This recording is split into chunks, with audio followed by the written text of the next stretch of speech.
할렐루야. 여러분 안녕하세요. 오늘은 성경에 기록된 시험의 종류와 하나님을 믿는 성도들이 왜 여러 유형의 시험을 받는지 그 이유와 결과에 관하여 함께 알아보도록 하겠습니다. 창세기 22장 1절. 그 일 후에 하나님이 아브라함을 시험하시려고 그를 부르시되 아브라함아 하시니 그가 가로되 내가 여기 있나이다. 그리고 하나님께서 자기 백성을 애굽에서 구원해내신 후에 광야에서 40년 동안 하늘에서 내린 양식인 만나를 주신 때를 비롯해 여러 차례에 걸쳐 이스라엘 백성들을 시험하셨다라고 기록을 하고 있어요. 출애굽기 16장 4절. 때에 야훼께서 모세에게 이르시되 보라 내가 너희를 위하여 하늘에서 양식을 비같이 내리리니 백성이 나가서 일용할 것을 날마다 거둘 것이라. 이같이 하여 그들이 나의 율법을 준행하나 아니하나 내가 시험하리라. 시편 26편 2절. 야훼여 나를 살피시고 시험하사 내 뜻과 내 마음을 단련하소서. 이처럼 성경에는 하나님께서 자기 백성을 시험하셨으며 다윗도 하나님께서 자신을 시험해 달라고 기도했어요. 심지어 이스라엘 백성들이 하나님을 시험하였다는 구절도 여러 번 기록되어 있습니다. 민수기 14장 22절. 나의 영광과 애굽과 광야에서 행한 나의 이적을 보고도 이같이 10번이나 나를 시험하고 내 목소리를 청종치 아니한 그 사람들은 내가 그 조상들에게 맹세한 땅을 결단코 보지 못할 것이요 또 나를 멸시하는 사람은 하나라도 그것을 보지 못하리라. 시편 78편 40절. 저희가 광야에서 그를 반항하며 사막에서 그를 슬프시게 함이 몇 번인고 저희가 돌이켜 하나님을 제3 시험하며 이스라엘의 거룩한 자를 격동하였도다. 그런데 시작 성경을 읽다 보면 우리가 이해하기 어려운 말씀도 있어요. 특히 야고보서의 말씀을 보도록 하겠습니다. 야고보서 1장 12절. 시험을 참는 자는 복이 있도다. 이것에 옳다 인정하심을 받은 후에 주께서 자기를 사랑하는 자들에게 약속하신 생명의 면류관을 얻을 것임이니라. 사람이 시험을 받을 때에 내가 하나님께 시험을 받는다 하지 말지니 하나님은 악에게 시험을 받지도 아니하시고 친히 아무도 시험하지 아니하시느니라. 오직 각 사람이 시험을 받는 것은 자기 욕심에 끌려 미혹됨이니 욕심이 잉태한 즉 죄를 낳고 죄가 장성한 즉 사망을 낳느니라. 야고보 사도는 시험을 참는 자가 복이 있으며 이것에 옳다 인정함을 받으면 생명의 면류관을 얻는다라고 하였어요. 그런데 하나님께서 아무도 시험을 하지 않으시며 시험을 받지도 않으신다라고 말씀하시고 있을 뿐만 아니라 오직 사람이 시험을 받는 것은 자기 욕심에 끌려 미혹되기 때문이다라고 했습니다. 그렇다면 하나님께서 욕심을 가진 자들만 시험을 하신다는 말씀인가요? 아니면 성도들이 이에 대한 올바른 이해를 해야 한다고 보여주는 말씀일까요? 시편 66편 10절. 하나님이여 주께서 우리를 시험하시되 우리를 단련하시기를 은을 단련함 같이 하셨으며 우리를 끌어 그물에 들게 하시며 어려운 짐을 우리 허리에 두셨으며 사람들로 우리 머리 위로 타고 가게 하셨나이다. 우리가 불과 물을 통행하였더니 주께서 우리를 끌어내사 풍부한 곳에 들이셨나이다. 시험에 관한 정확한 이해는 히브리어나 헬라어 그리고 번역한 영어나 한글의 단어들의 뜻이 한 가지만 있는 것이 아니라 몇 가지의 뜻으로도 사용된다는 사실을 아는 데 있어요.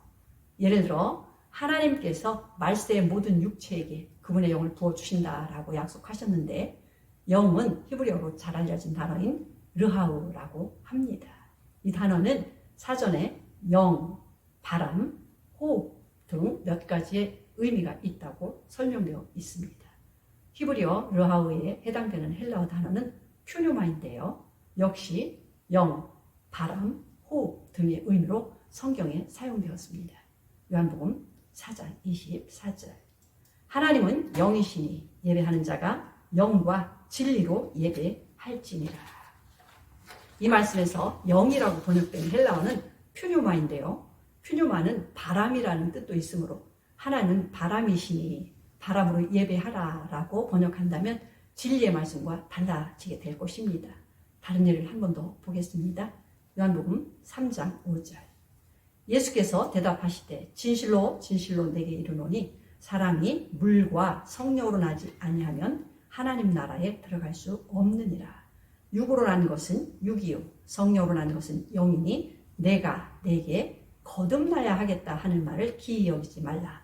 바람이 임으로 불매 내가 그 소리를 들어도 어디서 오며 어디로 가는지 알지 못하나니 성령으로 난 사람은 다 이러하니라. 5절부터 8절에서 성령이나 영이라고 번역한 헬라어는 다 퓨뉴마인데요. 8절에서 바람이라고 번역된 헬라어도 동일한 퓨뉴마입니다. 같은 구절에 기록된 퓨뉴마가 영과 바람이라는 다른 뜻으로 사용된 예와 같이 시험이라고 번역된 단어일지라도 어떤 의미로 기록되었는지 정확하게 분별해야 한다는 뜻입니다. 신명기 8장 2절. 내 하나님 야훼께서 이 40년 동안에 너로 광야의 길을 걷게 하신 것을 기억하라. 이는 너를 낮추시며 너를 시험하사 내 마음이 어떠한지 그 명령을 지키는지 아니 지키는지 알려 하심이라. 이처럼 같은 단어일지라도 어떤 의미로 기록된 것인지 문장의 차이점을 이해하고 올바른 방법으로 순종하기 위해서는 영적인 시각과 청각이 필요하다고 성경은 말씀하고 있습니다. 신명기 29장 3절. 곧 그 큰 시험과 이적과 큰 기사를 내가 목도하였느니라. 그러나 깨닫는 마음과 보는 눈과 듣는 귀는 오늘날까지 야훼께서 너희에게 주지 아니하셨느니라. 주께서 40년 동안 너희를 인도하여 광야를 통행케 하셨거니와 너희 몸의 옷이 낡지 아니하였고 너희 발의 신이 휘어지지 아니하였으며 너희로 떡도 먹지 못하며 포도주나 독주를 마시지 못하게 하셨음은 주는 너희 하나님 야훼이신 줄을 알게 하려 하심이라. 시험한다는 단어는 특히 다른 세 가지의 의미로 사용되었는데요. 이를 잘 기억하도록 T자로 시작되는 세 가지의 단어로 설명하겠습니다. 첫째는 우리말처럼 사용되는 테스트입니다. 둘째는 유혹이라는 의미의 템테이션입니다. 셋째는 단련 또는 훈련이라는 뜻의 트레이닝입니다. 하나님께서 아브라함에게 하신 것은 바로 테스트인데요. 아브라함에게 상을 주시기 위하여 하신 것입니다. 상을 받는다는 것은 심사하고 비교해서 기준에 맞게 합격해야 됩니다. 신명기 13장 1절. 너희 중에 선지자나 꿈꾸는 자가 일어나서 이적과 기사를 내게 보이고 내게 말하기를 내가 본래 알지 못하던 다른 신들을 우리가 쫓아 섬기자 하며 이적과 기사가 그 말대로 이룰지라도 너는 그 선지자나 꿈꾸는 자의 말을 청종하지 말라. 이는 너희 하나님 야훼께서 너희가 마음을 다하고 성품을 다하여 너희 하나님 야훼를 사랑하는 여부를 알려 하사 너희를 시험하심이라. 하나님은 어떤 거짓 선지자가 나타나 야훼 외에 다른 신을 섬기자고 설교하며 온갖 기사와 이적을 행할지라도 따르지 말라고 명령하셨어요. 하나님께서 이와 같이 하신 것은 그들이 템테이션에 빠지도록 시험하시는 것이 아니라 그들의 마음이 정직하고 낮추어졌는지 살피시고 알아보시기 위함이라고 말씀하신 것입니다. 창세기 39장 7절. 그 후에 그 주인의 처가 요셉에게 눈짓하다가 동침하기를 청하니 요셉이 거절하며 자기 주인의 처에게 이르되 나의 주인이 가중 제반 소유를 간섭지 아니하고 다 내 손에 위임하였으니 이 집에는 나보다 큰 이가 없으며 주인이 아무것도 내게 금하지 아니하였어도 금한 것은 당신뿐이니 당신은 자기 아내임이라.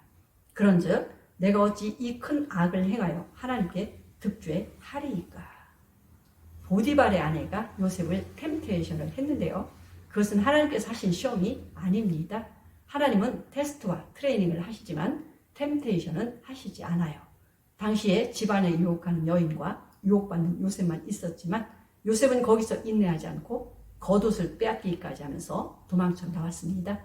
요셉이 보디발이 올 때까지 거기서 참고 있는 것은 하나님의 뜻이 아닙니다. 욥기 1장 12절.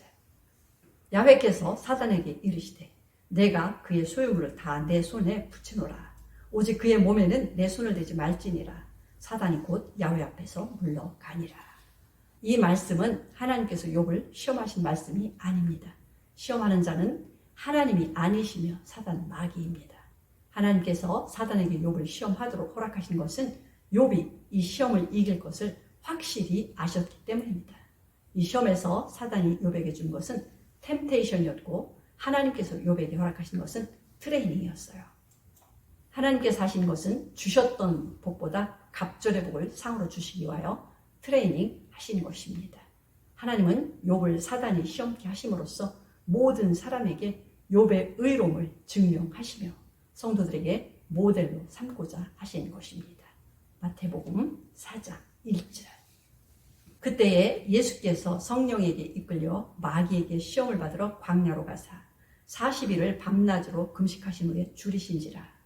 시험하는 자가 예수께 나와서 가로되 내가 만일 하나님의 아들이거든 명하여 이 돌들이 떡덩이가 되게 하라. 예수께서 대답하여 가라사대 기록되었으되 사람이 떡으로만 살 것이 아니요 오직 하나님의 입으로 나오는 모든 말씀으로 살 것이라 하였느니라 하시니 이에 마귀가 예수를 거룩한 성으로 데려다가 성전 꼭대기에 세우고 가로되 내가 만일 하나님의 아들이거든 뛰어내리라. 기록하였으되 저가 너를 위하여 그 사자들을 명하시리니 저희가 손으로 너를 받들어 발이 돌에 부딪히지 않게 하리로다 하였느니라. 예수께서 이르시되 또 기록되었으되 주 너의 하나님을 시험치 말라 하였느니라 하신대 마귀가 또 그를 데리고 지극히 높은 산으로 가서 천하 만국과 그 영광을 보여 가로되 만일 내가 엎드려 경배하면 이 모든 것을 내게 주리라. 이에 예수께서 말씀하시되 사단아 물러가라. 기록되었으되 주 너의 하나님께 경배하고 다만 그를 섬기라 하였느니라. 사단 마귀는 성도들 뿐만 아니라 하나님의 독생자이신 그리스도를 시험했습니다. 예수님께서 시험에 이기신 예는 모든 성도들의 본이 됩니다. 예수님은 사단이 시험할 때 3번 모두 오직 기록된 말씀을 따르심으로 승리하셨어요. 마귀가 템테이션 할 때나 하나님께서 테스트나 트레이닝을 하실 때도 승패의 열쇠는 사람의 마음에 달려있다고 성경은 가르쳐주고 있습니다. 만일 아브라함이 시험을 받았을 때 하나님께 대한 불만과 불신이 있었다면 그는 믿음의 조상이 될 수 없었을 것입니다. 시험을 받을 때 지극히 선하신 하나님을 믿고 그분의 원하심을 따라 그분께 맡기는 것이 승리의 비결입니다. 하나님은 하나님의 말씀과 약속을 따라 항상 최선의 길로 인도해 오셨으며 시험받는 지금도 그리하실 것임을 믿으면 누구나 승리할 수 있어요. 정리해 보겠습니다. 예수께서 성도들을 테스트와 트레이닝을 하시지만 템테이션을 하시지 않습니다. 하나님께서 허락하신 시험은 우리를 단련하셔서 하나님의 아들로 든든히 세우기 위함입니다. 마귀가 주는 시험은 우리를 실족하게 하여 하나님을 떠나게 하는 간교한 계략이 들어 있습니다. 예수님은 라오디게아 교회에게 내가 이기고 아버지 보좌에 함께 앉은 것 같이 이기는 자들은 내 보좌에 함께 앉게 해주겠다라고 약속을 해주셨습니다. 아멘.